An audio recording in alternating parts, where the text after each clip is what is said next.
잘하는 공부, 잘 나가는 공부방 잘공입니다.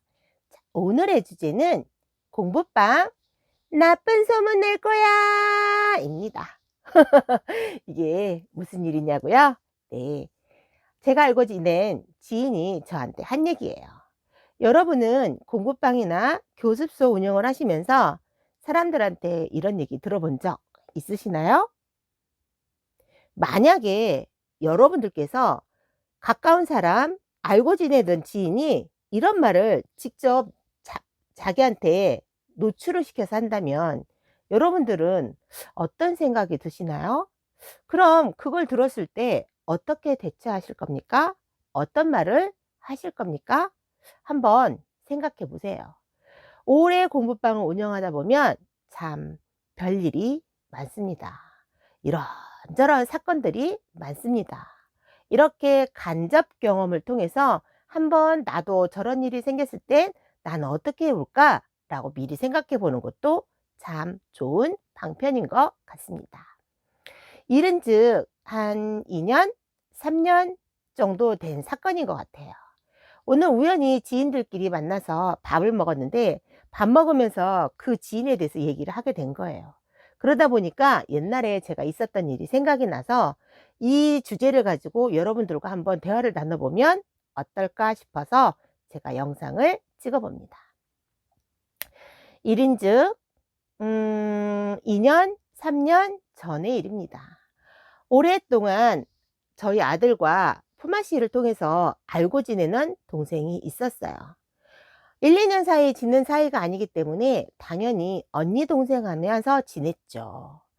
그런데 이 친구가 저희 동네 살다가 이사를 가게 된 거예요. 그러면서 저한테 이제 물어본 거죠.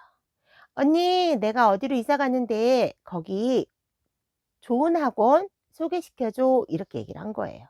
그래서 제가 그래, 나도 잘 모르지만 그래도 엄마들 사이에서는 그 동네 어느 학원이 잘한다더라. 한번 가서 상담 받아보련 라고 얘기를 해준 거죠. 아무리 제가 공부방에서 수업만 하고 있는다 해도 여러 엄마들, 다양한 엄마들을 만나서 이야기를 하다 보니 그래도 그 엄마보다는 제가 듣는 소리가 더 많고요. 제가 그래도 알고 있는 게 더 많다고 생각을 했던 모양이에요. 그래서 공부방을 물어보고 학원을 물어보길래 제가 얘기를 해줬죠. 그래서 상담을 받고 학원을 다니게 된 거예요. 아이가 크면서 이제 영어 학원도 다니고 수학 학원도 다니고 국어 학원도 다녀야 되는데 정보가 없는 거죠. 그래서 또 한참 후에 전화가 왔어요. 언니, 나 어디 국어 학원 좀 소개시켜줘. 어디 학원이 좋아? 이렇게 물어보더라고요. 그래, 내가 엄마들 사이에 들어보니까 그 근처에 있던 국어 어느 학원이 괜찮다더라. 한번 가서 상담 받아보련? 라고 얘기를 또 해준 거죠. 그래서 이 친구가 이번에 그 국어학원을 가서 테스트를 본 거예요. 국어학원에서 테스트를 보고 한 1년 다닌 것 같아요. 그런데 본인이 한 1년 다니고 보니까 나하고 철학이 맞지 않는 거죠. 내 아이하고 맞지 않은 거죠. 그래서 한 1년 다니다가 끄는 거예요. 그리고 나서 이제 저한테 타박을 하기 시작하는 거예요. 언니가 알려준 공부방 가봤는데 별로더라. 언니, 이번 정보는 영 쓸모가 없었어. 이렇게 얘기를 하는 거예요. 그래, 그럴 수 있지. 다른 사람한테는 유익하지만 너한테 맞지 않을 수도 있지. 네 아이하고 맞지 않을 수도 있지. 라고 이제 얘기를 하고 넘어간 거죠. 또 몇 달이 지나고 나서 또 물어보는 거예요. 언니, 어디 나 학원 다니려고 그러는데 소개 좀 시켜줘. 좋은 학원 소개시켜줘. 이렇게 얘기를 하는 거예요.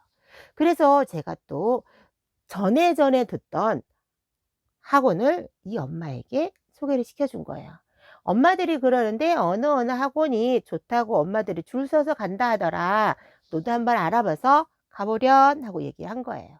그런데 또 이 엄마가 그 학원을 갔는데 이 엄마하고 맞지 않은 거고 이 원장님하고 이 엄마하고 성향이 똑같은 거예요. 그러다 보니까 부딪히는 거죠. 그러더니 이 엄마가 또 저를 타박하기 시작하는 거예요. 아, 언니가 알려준 학원 갔는데 선생님 별로더라. 아, 언니 정말 좋은 학원 소개시켜 주라니까 나하고 맞지도 않고 별로던데? 이렇게 얘기를 하는 거예요. 그래서 제가 그때 또 깨달음을 얻은 거죠. 아, 나에게는 괜찮지만 다른 사람하고는 맞지 않을 수도 있으니 학원을 섣불리 소개시켜 주는 건 아니구나. 내가 소문을 듣고 그거에 대한 정보를 가르쳐 줬을 땐 이 엄마가 생각하고 판단하고 테스트 보고 내 아이와 맞을 것 같으면 보내고, 나와 철학이 맞지 않고 내 아이와 맞지 않으면 안 보내야 되는데, 무조건 거기를 가고 나서 이제 잘못 보내줬다고, 소개를 잘못 시켜줬다고 저를 타박을 하는 거죠. 아, 학원도 소개를 시켜주면 안 되겠구나. 본인이 직접 학원도 알아보고 본인 직접 실패도 해보고 여기저기 경험을 해보고 나서 본인들이 선택을 해야 되는 거구나. 다음부터는 학원 소개 절대 해주지 말아야겠구나라고 저는 생각하고 결심하고 다짐한 거죠. 그 엄마를 보면서. 또 한 달, 두 달이 지나고 한 6개월이 지났을까요? 아니나 다를까 또 전화가 왔어요. 언니, 우리 아이가 고등학교를 가는데 고등부 학원 소개시켜 줘. 이렇게 얘기가 나오는 거예요. 그래서 이번에는 지난번에 경험이 있어서 제가 이 친구한테 얘기를 한 거죠. 잘공아, 네가 한번 네 아이한테 맞는 학원을 한번 알아보지 않으련? 나도 잘 모르겠네. 아이들마다 성향이 다르기 때문에 내가 어느 학원이 좋다, 어느 학원이 괜찮다라고 소개시키기가 좀 그렇다. 네가 한번 학원 투어 해보면서 알아보렴 하고 얘기를 한 거예요. 그랬더니 이 친구가 하는 말이, 언니 그럼 곤란해. 언니가 그러면 내가 언니 학원 나쁜 소문 낼 거야. 아유, 이 학원 못 쓰겠네. 이 학원 영 못 쓰니까 다니지 마. 그 학원은 정말 아닌 것 같아. 그 학원 선생님 못 쓰겠더라 라고 소문낸다. 이런 식으로 하면 곤란해 라고 저한테 얘기를 하더라고요. 헐, 이거는 뭐죠? 이런 엄마 어떻게 받아들여야 되죠? 이 엄마 어떻게 생각해야 되죠? 이럴 때 이 엄마한테 과연 어떻게 해야 될까요? 참, 처음엔 당황했죠. 그리고 저 짧은 시간이지만 또 나한테 물어본 거죠. 그래, 네가 이 정도의 그릇밖에 안 되는구나. 네가 네 혀를 단련을 시키는구나. 이 날쌘 혀를 단련시켜서 혀의 검으로 사람을 쳐서 그 사람을 죽이는구나. 너는 반드시 네 날쌘 혀의 검으로 네 발등을 찍을 날이 곧 오리라. 그래, 내가 너한테 뭐라고 벌을 주지 않고 너를 탓하지 않아도 그 네 말에 대한 죗값은 네가 받을 거야 라는 생각이 들더라고요. 그리고 제가 그 엄마한테 얘기를 했지요. 잘공아, 네가 나를 많이 오해했구나. 잘공아, 네가 나를 정말 잘못 봤구나. 10년 넘게 내 옆에 있고 나랑 같이 있으면서 너 나를 그렇게 몰랐구나.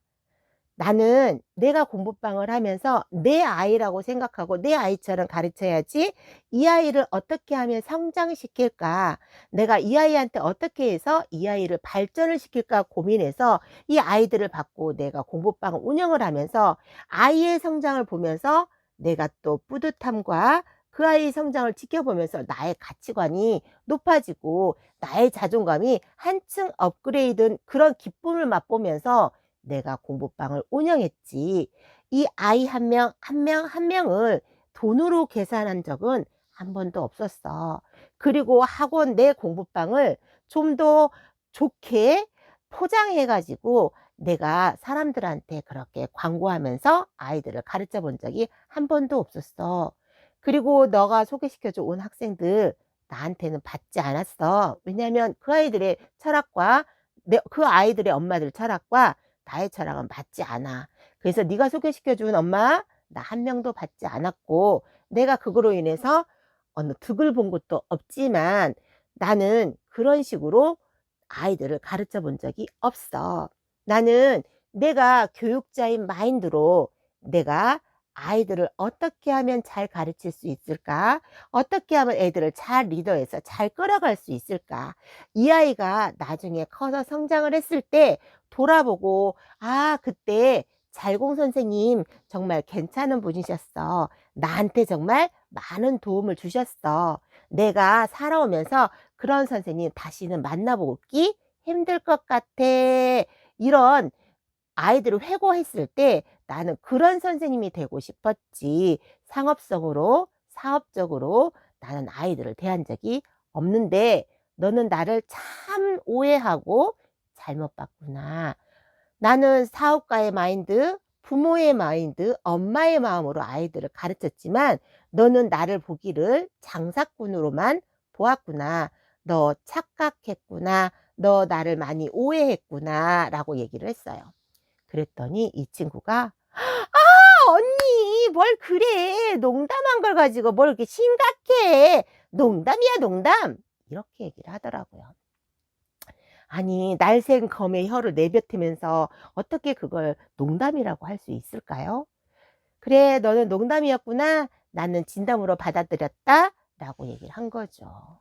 참 아무 생각 없이 아무 뜻 없이 그냥 뱉은 내 말 한마디가 다른 사람에게 얼마나 많은 상처를 주는지, 참 어른이 되어서도 이렇게 말을 조심스럽지 않게 상대방을 배려하지 않게 그냥 말을 뱉은 사람들이 많더라고요. '아 그렇구나.' 라고 또 그 사람을 보면서 제가 또 깨달음 얻고 제가 또 반성을 하게 되고 '아 이런 사람들도 있구나. 아 나는 이렇게 살지 말아야지. 아 이런 사람들 있구나. 나는 이렇게 살지 말고 이렇게 해야겠구나.' 그 사람을 보면서 내 거울처럼 내 행동을 다시 돌아보게 되고 나의 모습을 어떻게 가야 할 방향을 다시 제시하게 된 거죠. 만약에 제가 공부방을 운영할 때 내 나름대로 철학이 없었더라면, 내 나름대로 교육방을 운영하는 방침이 없었더라면 이런 엄마들이 무지 빅마우스 흔들리는 이 말들 속에서 내가 많이 상처받고 내가 많이 흔들리고 내가 많이 힘들었었겠구나라는 생각이 들더라고요. 공부방을 운영하다 보면, 교습소를 운영하다 보면 이렇게 본인 아니게 시기하고 질투하고 어떻게 해서든지 끌어내리려고 하는 사람들이 참 주변에 많이 있어요. 그럼 그곳에 흔들리지 않고 내 주관을 가지고 나만의 철학을 가지고 있다면 주변에 어떤 상황이 와도 흔들리지 않는 거죠. 그럼 이 선생님의 철학, 이 선생님의 주관을 가지려면 항상 생각해야 되고 항상 다른 사람을 보면서 나를 빗대어 봐야 되고 또 항상 책을 가까이 하면서 긍정적인 책, 발전적인 책을 보면서 나를 성장시키고 발전시켜야지만이 나만의 철학이 생깁니다. 나만의 공부반의 운영 지침이 생겨서 흔들림이 없게 되는 것 같습니다. 설사 여러분들이 공부방을 운영하면서 교습소를 운영하면서 이런 일이 없다 하더라도 항상 내가 그걸 생각하고 있으면 그게 어느 정도 잠재의식 속에 있다가 그런 일이 발생하게 되면 이게 임기응변으로 적재적소 꺼내서 쓸 수 있는 것 같습니다. 자, 오늘은 저에게 있었던 일을 여러분과 함께 공유를 하면서 이야기를 나누어 보았습니다. 여러분들은 이런 상황 닥친다면 어떻게 하실 건가요? 어떤 식으로 대처하시면서 나의 생각, 나의 의견을 최대한 발휘하면서 상대방도 기분 나쁘지 않게 할 수 있을까? 좋은 지혜 있으면 함께 나눠보는 건 어떨까요? 자, 오늘도 아이들의 성장을 위해서 또는 선생님의 발전을 위해서 열심히 노력하시고 고군분투하시는 선생님을 응원하면서 오늘 영상 마무리하도록 하겠습니다. 자, 우리 마지막으로 화이팅 한번 외쳐볼까요? 오늘도 화이팅!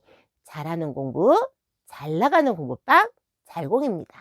감사합니다.